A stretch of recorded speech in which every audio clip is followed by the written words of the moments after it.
Hello everyone, welcome back to my channel. Today we'll be doing an unboxing and review of this Prime 1 Studio quarter scale Devil May Cry Dante. So I got the regular edition, 58 out of 200. It's very interesting that they only made 200 of the regular edition, but they actually made 800 of the deluxe. So I guess that's a win.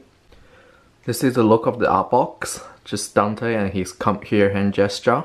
There's something weird about this picture though. It feels like the resolution doesn't really fit the size of the front, so it kind of feels compressed a little bit. But I'm not going to display the art box anyways, and it's just going straight into the storage. Now, let's crack this baby open. So just got him out of the box. Let's take a look at the base first, since I already got it on the table.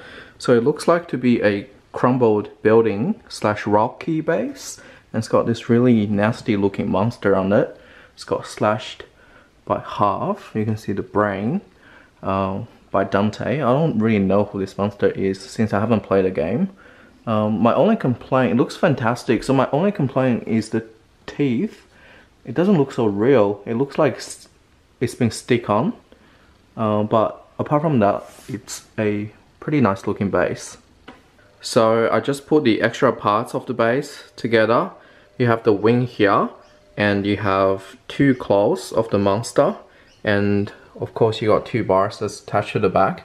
They're quite flimsy, but it's okay since they're hiding at the back, you can't really see it. My only complaint again is this wing, the gap is very noticeable, so hopefully Prime 1 can improve upon that. So now let's look at Dante himself. So this is what he comes with. You have two swords.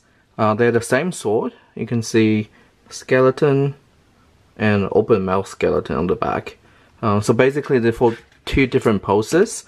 One is for him to attach the sword on his back, and the other one is having him holding it on his shoulder. And of course comes with 3 arms, and this is his signature come here arm, and 3 guns as well for different posing options. So now let's take a look at the Hescope. I have to say Prime 1 really did an amazing job on the skin texture and the likeliness to Dante. I was reviewing Pure Art's Ezio the other day, and I was saying the only letdown with the other statue is the skin texture. But compared to this one, Prime 1 really knocked it out of the park. Yeah, it's really a 10 out of 10, I have to say. You just gotta be careful with the hair, because if you drop it on the floor, it's gonna break. Lastly, we'll have a look at the clothing. Again, fantastic job by Prime 1. It looks, if you look at the camera now, it looks really like real leather, but it is not. It's fully sculpted. And of course the pants as well, and the shirt. You can see the fold on the shirt. Pretty amazing stuff. Now we have him fully assembled. I have to say I wasn't a big fan of the base at the start, because I just have no personal connection to it. It's a little bit gory for me, but for Dante standing on the base, he's looking really good.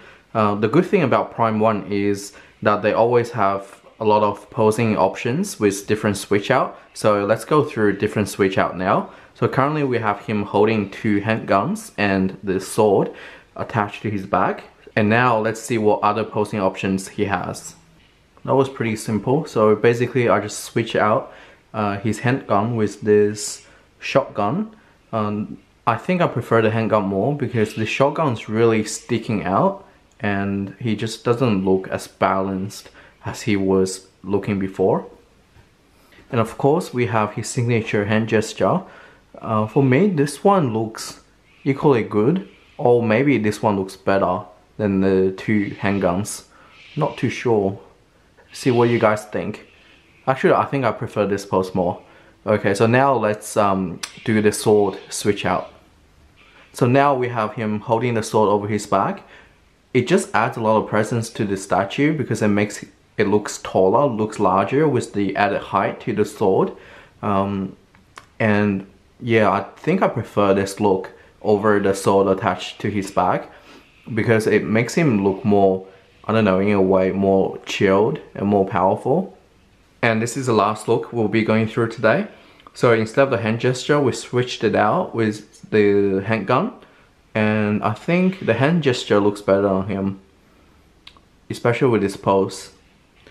Now we're back to this pose. I have to say this is definitely my current go-to pose for him, especially that currently I have no height restriction. In the future, if I do set up my display cabinet, maybe I'll have to use the different sword displaying option, because currently this takes up a lot of height.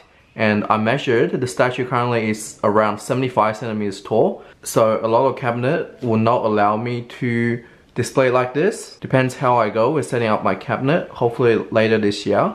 Yeah, so that's pretty much for this video. I have to say, this statue really blows me away.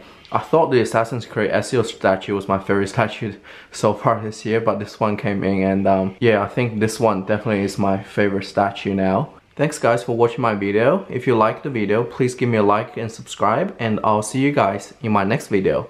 Bye!